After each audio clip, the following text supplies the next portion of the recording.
Hello, everybody, and welcome to the Sunday Club. It's a delight to be with you all again.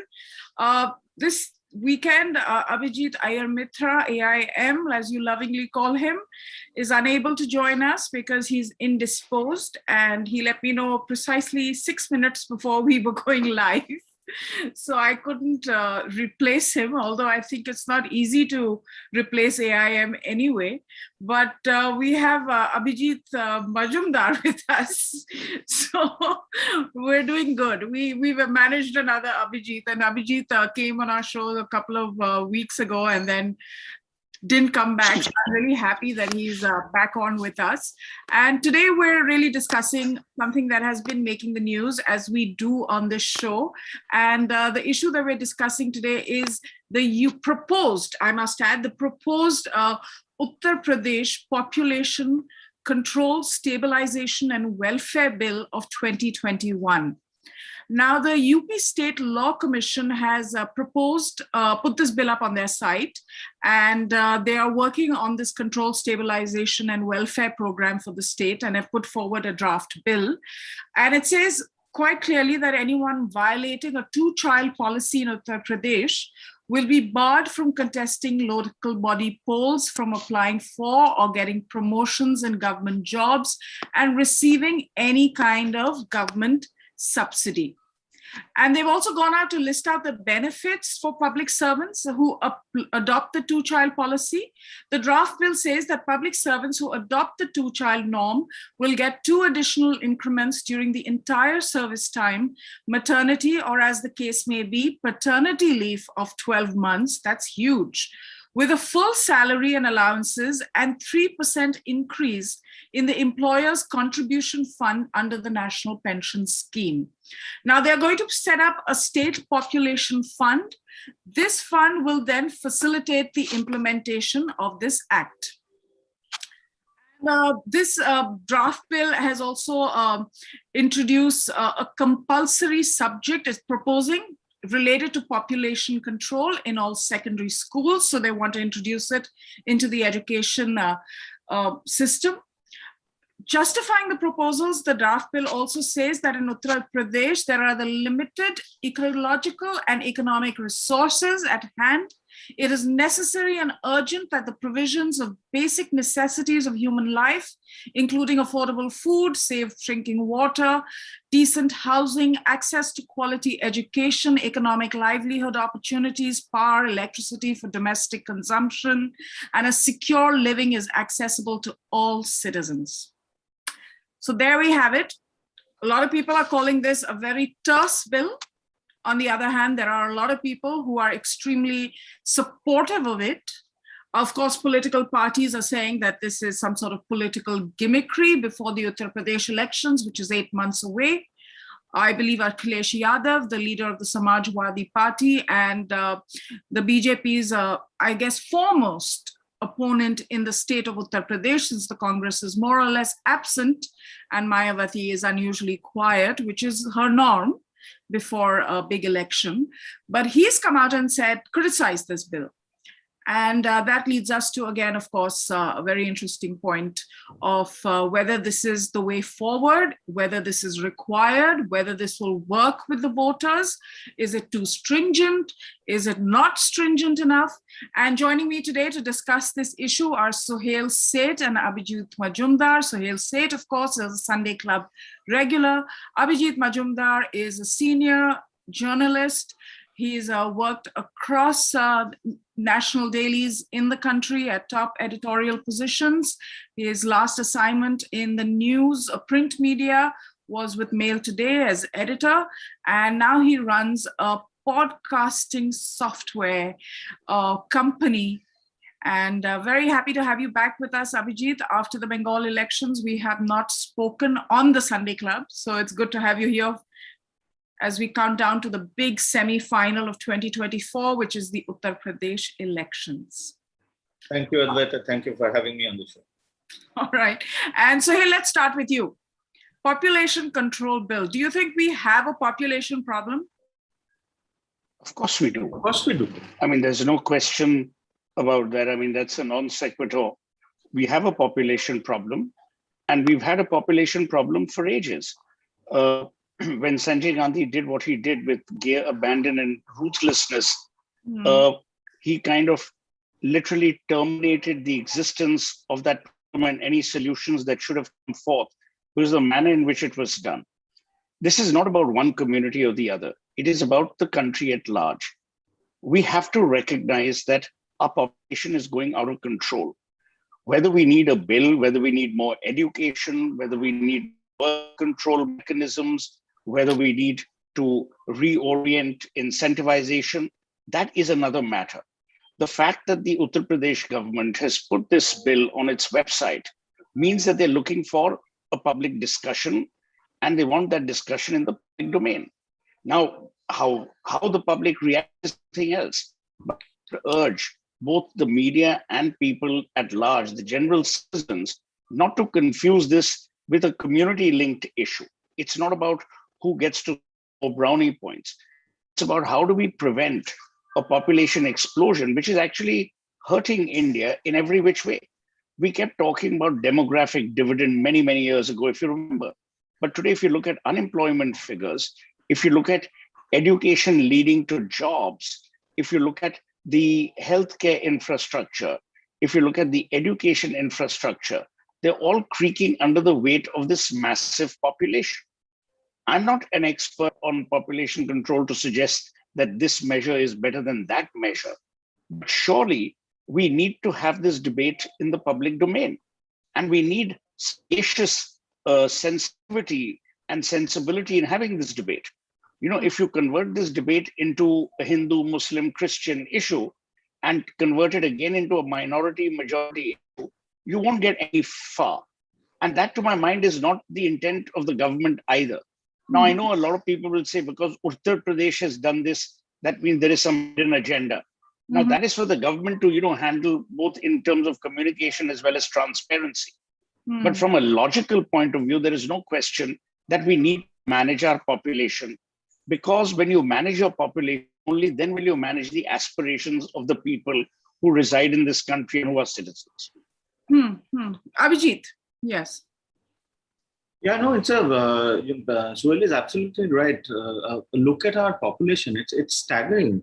Even vaccinations, India has been vaccinating, couple of New Zealands a day, and still we are sort of, trying to sort of cope up with the entire, vaccinating the entire population. And this, see, we do not have a social security net. Because it would cost us so much, because of the population. There are so many, we could have transferred the direct benefits better if we had a more manageable population. We are going to be the world's, biggest population in about 10 years or so, replacing China. China has gone through a two-child policy, a one-child policy. Now, I mean, people may talk about, how it has affected the families, etc. But China has got its economy and its, But they're rolling back on it now. It has got all that right. So what is the problem in having, it's a no-brainer that we have a tremendously huge, unmanageable population. And it is not about a particular community. Now, if certain so-called ठेकेदार्स of a particular community, every time anything good is proposed, a uniform civil code, why shouldn't why shouldn't the nation have one law? What is the problem? We are all Indians, and based on basic human values. If somebody says that everybody should marry only once and marry one person at a time, there is a problem there. If somebody says please control birth, there is a problem there. This is just being difficult, and it, of course, I mean, comes from, I'll be very, very politically incorrect, but this is the truth, that it comes from the whole thought of the whole concepts of Darul Islam and Darul Harb. So a section of mullahs believe that till Darul Harb, that is where Islam is not in, it is not in a ruling position, or its writ doesn't hold. That has to be converted to Darul Islam, and which is why you need constant population growth till that tipping point is crossed. It is a very, very clear thinking on part of extremist thinkers of that community. Now, whether the community, I don't think a normal Muslim will ever have a problem not having more than 2 babies. So that is one. But there is one question, I'm trying to figure out, why is it that the center is not bringing an overarching population bill? Instead, why is it sort of, why are BJP states doing it, like Assam, like UP? I mean, the population is on the concurrent list. So the center by itself can bring an overarching population bill, or is it sort of sending up trial balloons? That is something that we need to see. But Suhel, is it fair that the state can determine how many children that you can have or not have in a free country? Shouldn't that choice be permitted to the individual and their idea of family planning and how many children they want to have? So there is a dichotomy, and there is an illogicality which exists. And let me tell you about the dichotomy. The normal thumb rule is that when people are educated, they recognize the fact that families must be of a controlled size in order to give members of that family all the opportunities that exist, whether it's education, health, employment. The illogicality is, yes, the state does not have a right under normal circumstances, but we are not living in normal times for 2 reasons. Number one, we are seeing that there are more and more people who, with gay abandon, are producing more and more children, which, by the way, is fine. I mean, but the burden of providing healthcare, the burden of providing food and shelter, then lies on the state. So ultimately, the call is of the state, because the state cannot also have a situation where people are dying because of a lack of healthcare, or because of a lack of food, or lack of nutrition, and at the same time be responsible. That's number one. Number two, remember, population size brings down an entire country's progress index only for one reason, because then you have to move with that entire population. The moment you start segregating based on either income or caste, creed, religion, you again get, because that is not part of the thing. Number three, as Abhijit rightly said, there must have been a reason for the founding fathers of our constitution to put population down as an issue, and that too in the concurrent list. So it is a state within the state. So if you look at the union government, which represents the federal structure, and then look at the states, which represent the states of India, then obviously if I'm Uttar Pradesh or West Bengal or Madhya Pradesh, whichever state I am ultimately responsible for my people's growth, my people's progress, my people's life, and my people's well-being.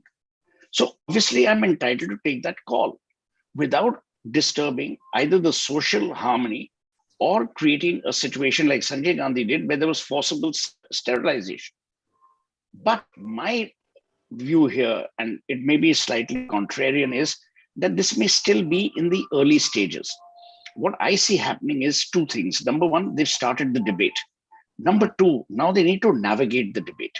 They don't need shrillness of voice. They need a certain level of sanity and sagaciousness, because from that debate it emerged a solution. See, this is not about who's right or who's wrong. This is about how can the country move forward. And again, my appeal would be to the politicians, let's keep politics away for the, because this will impact every political party and every politician going forward. Because if population goes out of hand, the ability for the state to deliver on parameters will obviously decrease, which will impact every politician, no matter which political party they're aligned to. I find this interesting because, you also have a situation just from a sociological point of view where infertility, especially amongst urban couples, is on the rise. And then on the other hand, you have a, population control bill that is being proposed. So I guess that's just the kind of contrasting Indias that we live in also. Abhijit, you said that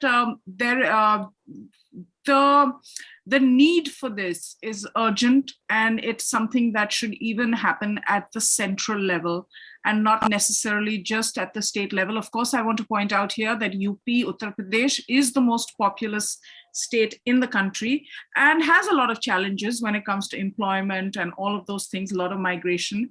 So they do have serious concerns about how they will handle their population, no doubt. The debate really is it the right step? And is there a communal angle behind it as well as an electoral angle? Abhijit, do you think this bill will have any impact on the election that's coming up? And is there a link between the two, the proposal as well as the upcoming election? There is something that the Yogi government should guard against. If through WhatsApp groups, people start spreading the whole a lie that if you have more than 2 children, you will you will face the disincentives.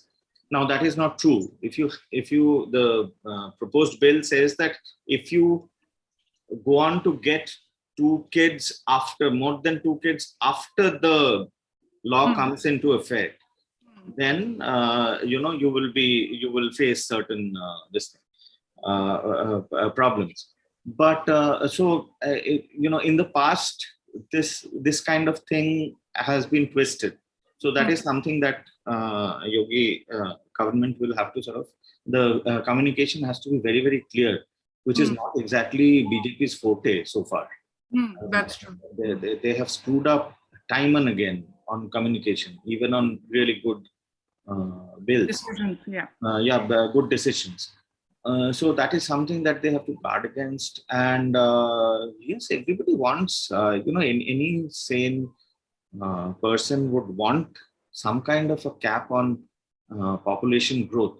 And to be honest, yes, Hindus have this feeling that the Muslim, the population growth, and that is the truth as well, that the population growth has been much faster among Muslims than in any other community, be it Hindus, Christians, Buddhists, and this is not just Hindus, but other communities also feel that way. So there is certainly a political angle to it.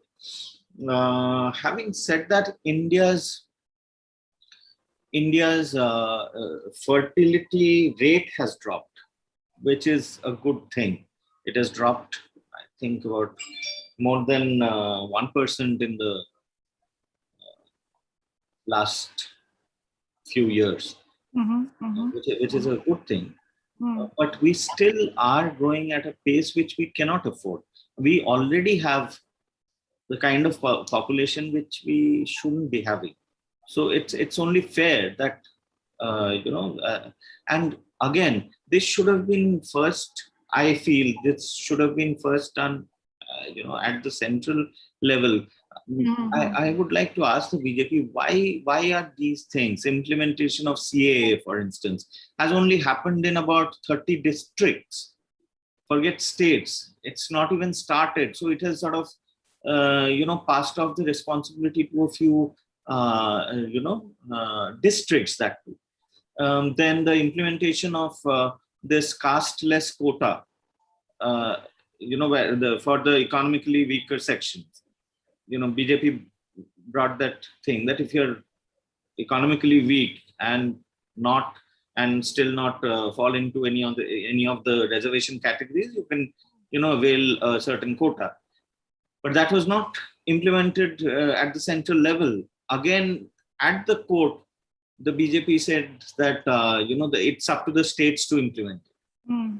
So To me, it sort of conveys a kind of chickening out attitude, when it comes to action. So this is something that is happening again with the population bill. Are you suggesting, Abhijit, that the vociferous protests, like have happened in the case of the CAA and the farmers' protest, and the ability of the of Modi critics, although few in number in terms of their actual impact or reach of their protests or concerns, because even if you look at the farmers' protests, it's predominantly Punjab, Haryana, and a little bit of Western UP. It's not a nationwide issue. But their ability to amplify this, take it to the global scene, and all of that is of course very strong. And even Suhel can come in on this. So do you think that is something that makes the central government hesitate? Yeah, if it does. Sorry, please go ahead. Sorry. No, go ahead. Please go ahead. No, go ahead. Okay. No, I'm saying, if it is actually making them develop cold feet, it's really tragic, isn't it? I mean, then why bring a law and give an impression that you're sort of serious about change, and you don't, and also BJP has been in power. This BJP, it has been in power for 5 years before this. This BJP has been in power for 7 years. For God's sake, learn how to use power, or at least learn from Congress if you don't. There is, in some cases, if you are within the purview of law, within the bracket of law, just what is your problem? I mean, yes, people will try to create a false narrative, but you have enough tools. A government has enough tools to, override that. I'm not saying that they need to sort of bring in an emergency and sort of put everybody in jail or brutalize people. But there are enough ways to stop this. How the BJP, for instance, behaved in Bengal, over post-poll violence. It's pretty shameful. So my a little bit of reservation about these things, especially at the central level, comes from there, Advaita. Yeah, you have been very vocal about your unhappiness with the Bengal situation, and justifiably so. It's absolutely heartbreaking and frightening, really, the kind of visuals that emerge from that state. One state where people have put their lives and limb at risk because of the party. And if you paratroop people and then take. Anyway, Bengal is another subject. No, please. I mean, this is an open platform. My heart, so I. This is an open platform, Abhijit, and me personally, I am very passionate about political violence. So, if you want to discuss Bengal, Suhel is from Bengal as well. We can do that right now, no problem. Oh no, that's okay. I mean, so it kind of a bit of this skepticism is triggered by is triggered by how BJP has handled the post-poll violence in Bengal. That's where I'm linking it.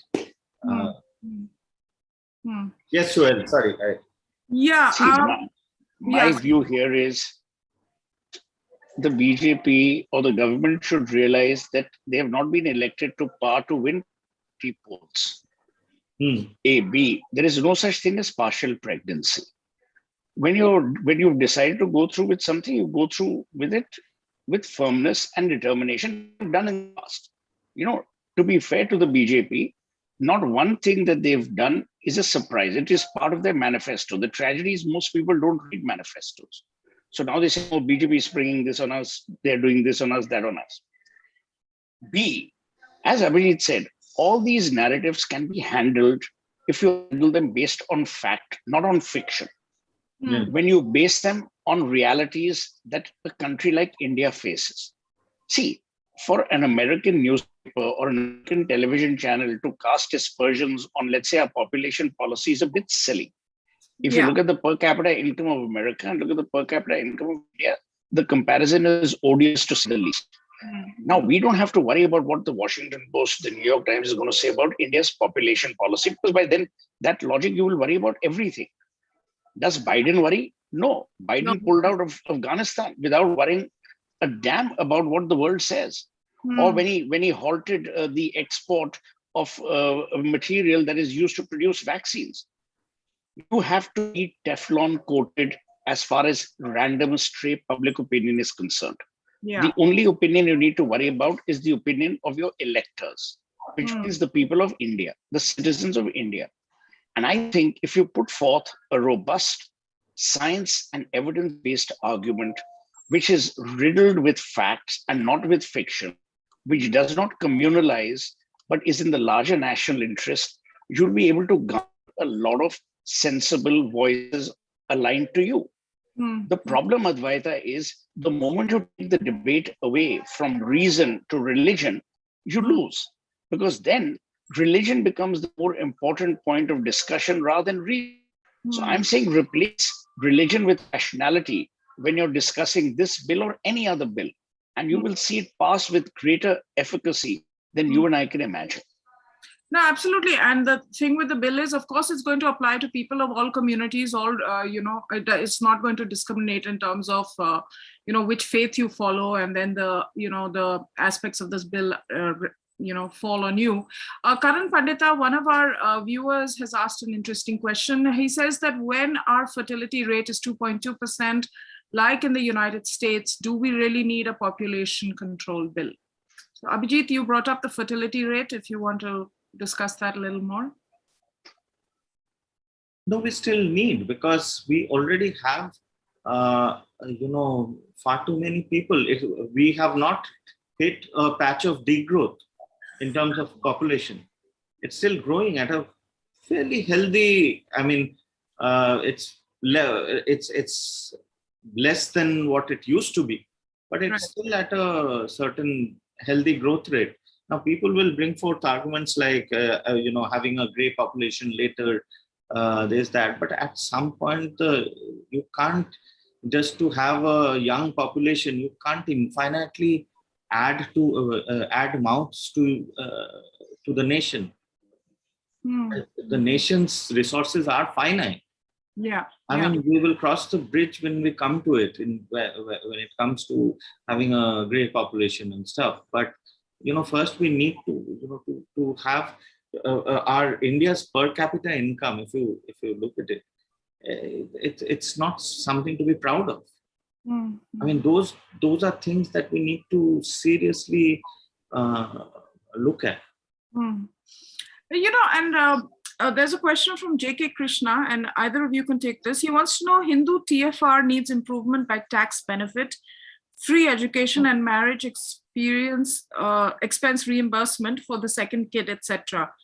Kerala, both H and M TFR is lower than the bill is useless. Still have more kids born in Kerala as Hindus is close to 1. I don't quite understand this question. It's been abbreviated so many times, which is the sort of the tragedy of our times, that people use too many abbreviations. J.K. Krishna, please send a lucid question which has all the full forms so that we know what you're actually talking about, because right now it's very, very difficult to translate what you've said. But Suhel, please come in here. Yogi again had another momentous victory yesterday. We discussed on the last Sunday Club how he won those panchayat polls that took place last week. The results came in. He's going strong. He's obviously still popular after this term is coming to an end, but he's still popular. He's got the development thing going for him, and he's bringing in a bill like this, which is, a lot of people would agree, is the need of the hour. So what's the communication game plan here for Yogi Adityanath? I don't know. Over the last few months, obviously he's got the rough end of the stick, with the floating corpses, with people saying he's pursuing too much Hindu agenda. But what's worse is the so-called, or the belief that a lot of neutral or anti-yogi media is being targeted. And I think those will not, to my mind, become major electoral issues. They might become issues for Lutyens, cabal and Lutyens people to rile over. But, the average woman, child in Uttar Pradesh is concerned about 3 things: law and order, which obviously Yogi Adityanath has done a great job on. Apparently, there are stray incidents that there are in every state. The fact that Bengal continues to burn and nothing is being done about it is an even greater testament of shame. But obviously, it doesn't invite any criticism from the so-called Lutyens cabal. Two, is no question that there has been a huge surge in terms of transparency and non-corruption in this government, in Yogi's government. In Yogi's government. Three, I think he's very, very clear about the agenda on two planes. One is the plane of what I would call development and growth, which he's pursuing. And the other is constantly recalibrating the political equations within the state. Plus, there's a certain amount of firmness. So I think, on all three parameters, people are pretty happy with him. And look, whether you say it, Abhijit says it, or I say it, is irrelevant. The votes are saying it. Whether it was last week or yesterday, that is, the proof of the pudding lies in how many votes you win. And it's evident that he's winning. And, he would be unstoppable. I mean, there were theories about him and Modi having a fight, and then he and Modi met. I mean, even Narendra Modi will not upset a winning horse. So Prime Minister Modi congratulated him personally and, kind of acknowledged him when that election result came last week. Correct. And why wouldn't he? Because if it's the largest state in the country with the largest contribution to the Lok Sabha, I mean, I'd be stupid if I were the prime minister and the leader of the party to, kind of sabotage the state or that leader. Why would I? I would not do it.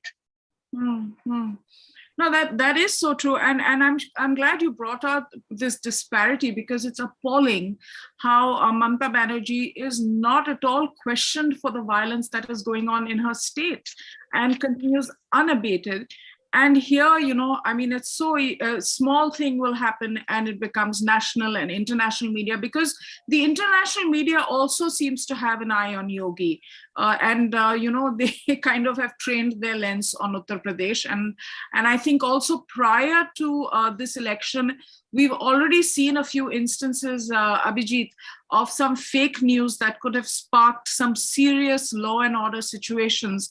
Most recently with the Ghaziabad Loni incident, wherein, there were these reports of, an elderly Muslim gentleman being beaten, where he was actually beaten, but the reason was given as, he was made to chant Jai Shri Ram and things like that, which was blatantly false.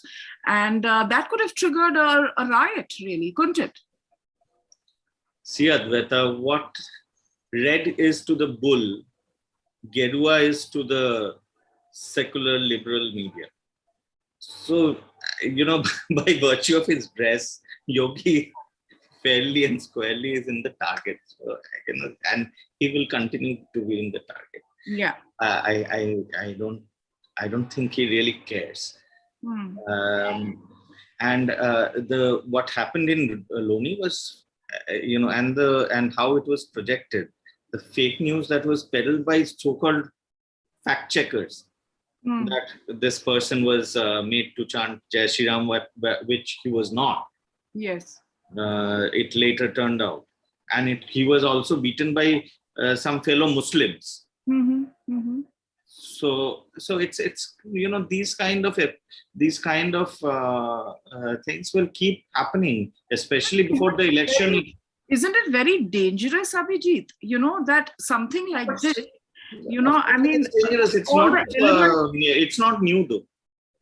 It's not new, but I mean, one just wonders, because the people who actually pay the price are your normal people on the streets, Hindus, Muslims, whoever they may be, who just get caught up in this wave of violence, and the people who are amplifying this kind of news when it's not true, or these kind of untruths, are sitting comfortably in their homes. And they use, words, they drop words like fascist and stuff like that in a college level debate or something. This is going to happen. This is what a section of media, both national and international media, will keep doing against Yogi Adityanath. I mean, Twitter never took those posts down. They never said this is manipulated media. They didn't do any of that. At the very least, by definition, it's manipulated media. Twitter has that. In so many countries, Twitter has faced allegations of absolute clear brazen bias. So let's not even go there. The thing is that Yogi Adityanath, after these elections, the bloc Pramukh elections, it's more than a sweep. It's a complete sort of victory. But there are a couple of caveats here. One is that these are not direct elections. The people who vote are block committee members. So that is one. Second is that in by-elections or panchayat elections, local body elections, the ruling party tend to have a big advantage, whichever state it takes place in. So I don't think it gives us some kind of a indication of the mood, but I don't think BJP should read too much into it and sit complacent. Having said that, the biggest challenge that Yogi faces is COVID. Yeah. The first part of COVID, UP seriously slipped. I mean, the deaths, okay, there have been exaggerated reports about maybe bodies floating, bodies anyway float on the Ganga. Maybe, yeah, some bodies have also been put there and maybe, but there's a possibility of exaggeration, but there is no doubt that there has been devastation.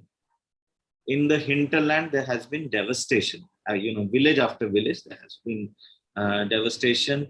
Yogi himself was ill for a while. He was out of action, but then he has come back, and he started visiting these places. So there seems to be some kind of trust coming back to him. Also, law and order, Suhel is absolutely right. Law and order, Yogi has done a fair bit on law and order from the horror that was the Yadav rule. It is, and that is what may also make Yogi win the next elections. The memory of that time is still fresh in UP. There were roads, highways where you couldn't pass. Cars could have been would be stopped at any point, and there were families. They were raped, Bulandshahr rape, if I'm right. Where a family of 5 or 6, they were driving to some getaway, and they were stopped, and the women, the mother and daughter, were taken to behind the shrubs, gang raped. So this kind of incidents they have stopped. See, it is, you may not win an election because you have done a lot of development, but you certainly lose an election if the law and order goes south. Yeah. No, and I'm from UP also. I'm half Uttarakhand, half UP, so I have a lot of relatives in UP, and there has been a marked change when it comes to law and order in the state. Even from where I come, which is the Kanpur, Unnao, Dehat belt. There has been an uptick in terms of actually feeling more secure, and you cannot take that away from Yogi, because he has really gone out with it and made that one of his standpoints. Yes, Suhel, you wanted to say something?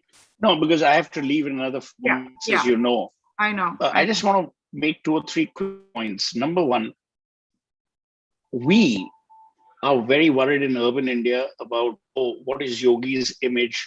What is the perception? What is it? In many ways, Yogi and Modi are very similar. Both have been for years targeted for their beliefs or for their opinions or for the way they come across. And they don't care. Even if they do, it's not apparent. Having said that, I think Yogi needs to only do 2 or 3 things very quickly. Number one, his communication, both within the state and within India, I'm not even bothered about, Western media, needs to improve on the strength of what they have achieved. For instance, yesterday, an advertisement on television or wherever it was about the various initiatives. Dial a phone in UP, whether you're about to deliver a child, whether it's about women, whether it's about men, whether it's about hospitalization, ambulance, an array of services which, frankly, one had never known about. Number two, there's a lot of stuff that is happening qua investment in Uttar Pradesh, which hadn't happened amongst the so-called, Samajwadi and Mayawati's time. That needs to be talked about. And finally, as Abhijit said, and I alluded to it in my earlier remarks, you need to talk about law and order. You can't just say Uttar Pradesh, Uttar Pradesh. You have to, give it wings. You have to actually substantiate that claim. And I think if he does these three things right, then a lot of people will warm up to the idea of what he's actually achieved. And finally, people tend to trust school teachers, some industrialists, not all. They tend to trust people who are retired because they have very little stake and therefore can be brutally honest. He needs to get testimony from those kind of people.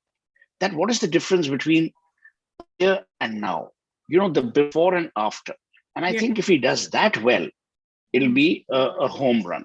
On that note, I must seek your pardon for accusing myself. And Abhijit, thank you so much. Wimbledon because we. No, I'm not watching Wimbledon. I'm doing a thing with Mr. M.K. Singh, as I told you. Oh yes, that's right. Yeah. That's right. Speaking of former bureaucrats, thank you so much, sir. Abhijit, Bye. I hope you're staying on because we still have people online, and today we've had a more muted Sunday club. It's not been as rambunctious, but we had a double episode yesterday, which kind of got us very kind of tired. But let us. Despite Suhel being there, I'm surprised. Yeah. Yeah, people are saying that I used AIM's name to get them here, but no, AIM dropped out 6 minutes before the show, and you can check with him. I get trolled maximum by AIM fans, and he just decides when he wants to come, when he wants to leave. He's a total diva, and then they come and troll me. Okay, so wish AIM gets well soon so that he's back on the Sunday Club soon enough.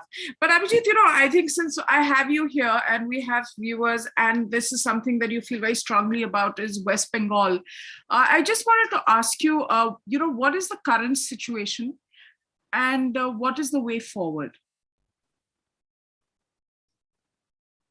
Current situation is grim. Hmm.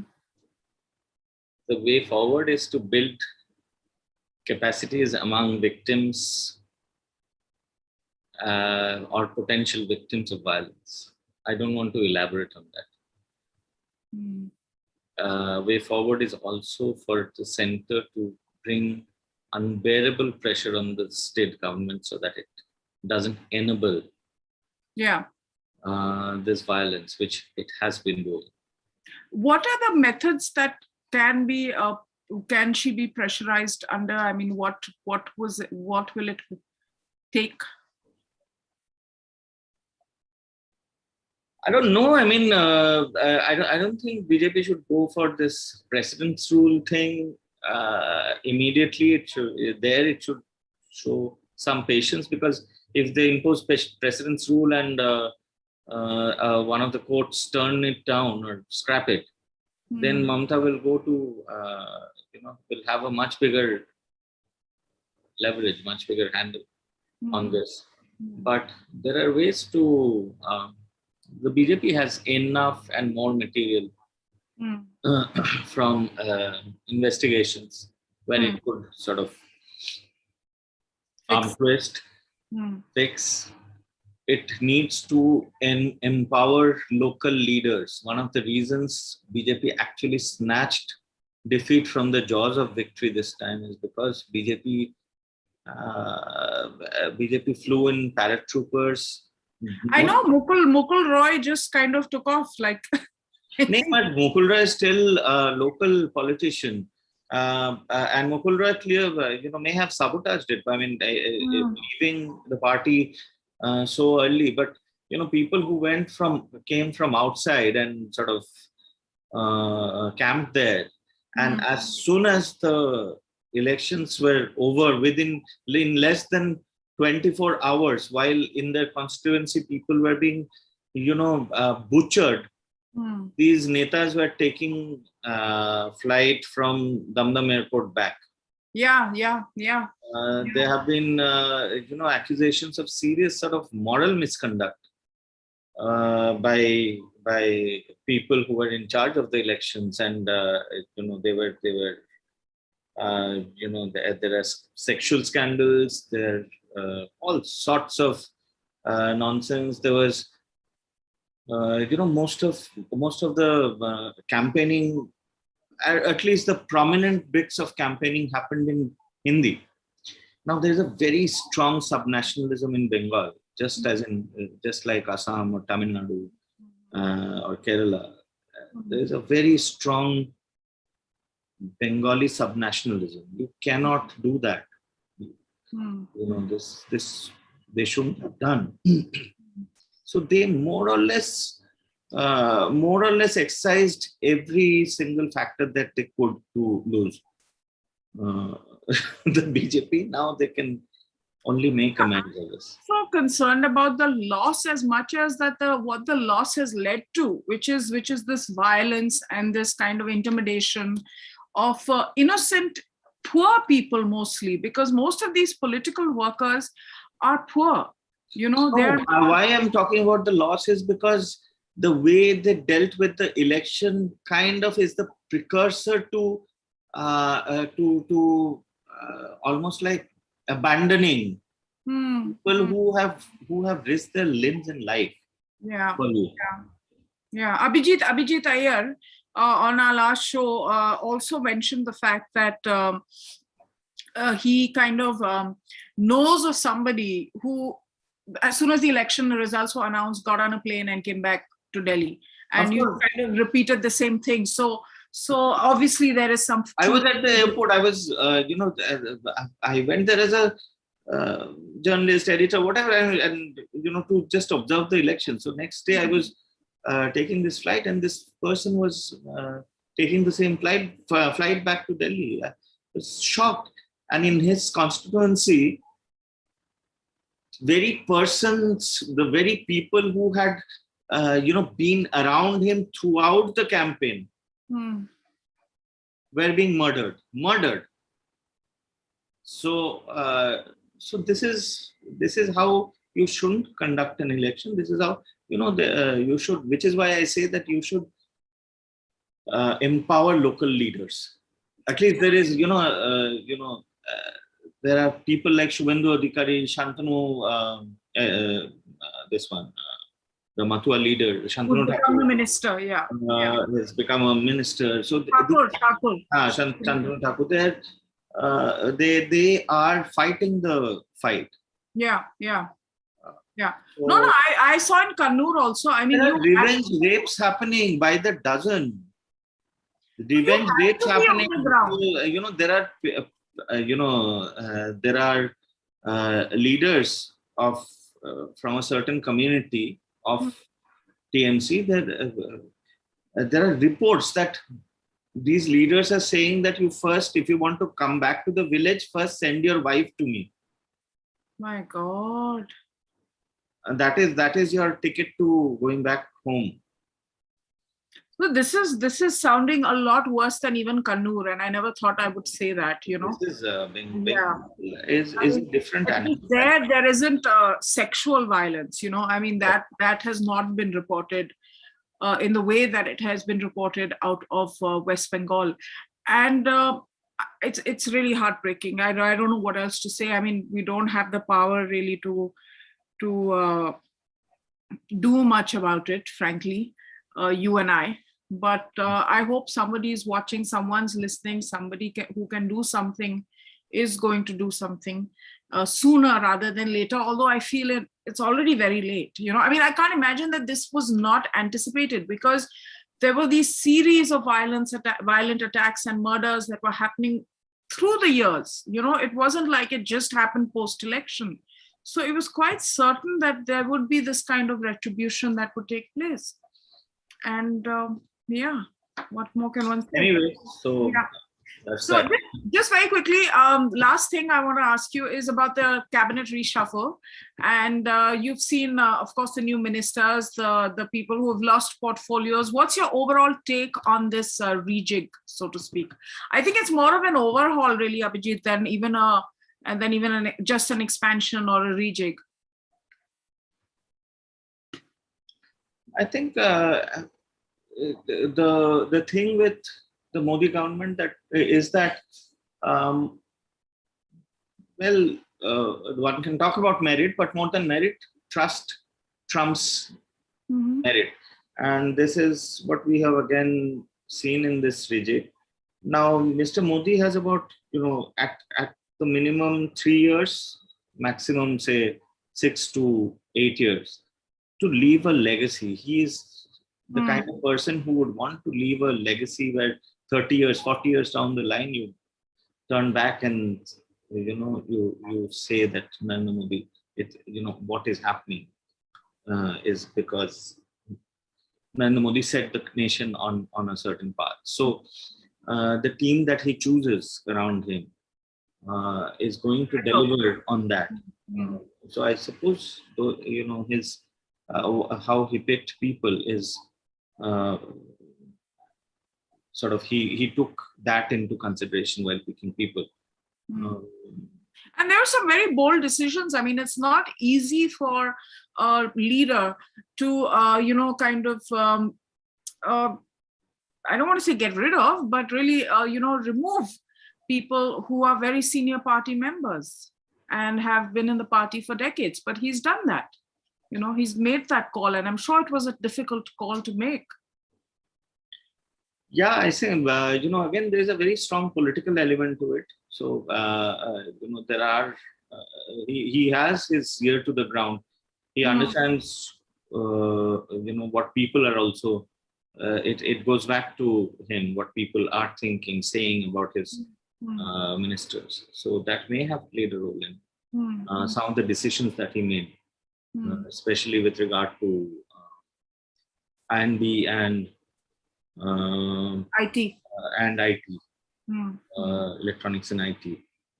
Now, these two ministries are at the forefront, and with HRD, these three ministries are at the forefront of India's, war, information war. Yes, very well put. Yes. That is so waged against India. That's so true. This is where there was a very, very strong feeling that we are losing it. We are losing that war. We are getting behind in that fight. So this is where the reshuffle probably tries to address that as well, because all three ministries. That's good. Now that you framed it in this way, I think that's a good thing. That means that they are going to get their act together when it comes to communications, when it comes to responding to the very many, I won't say criticism, because of course criticism is part of a democracy and it's important, but certainly a lot of the post-truths and the falsehoods that are circulated very rapidly. But, thank you so much, Abhijit, for joining us today. And I want to thank all our viewers for watching. We had a more muted Sunday Club this time around because we're competing with Wimbledon, which started exactly at 6:30 p.m. right when we started. But we'll be back next week, and we're going to be discussing another topic, another issue, keeping an eye on the news. And as always, we love hearing back from you. Please let me know if my audio was okay, because you all have been complaining about my audio. So today I've done something different to fix it. Please also like, share, and subscribe this channel and hit the notification button. If there's any hot news during the week, we will be back on live with our panel during the week. But otherwise, we'll see you next Saturday for our Hindi program, Khabron Se Paar, and of course, the Sunday Club again. Thank you so much for watching.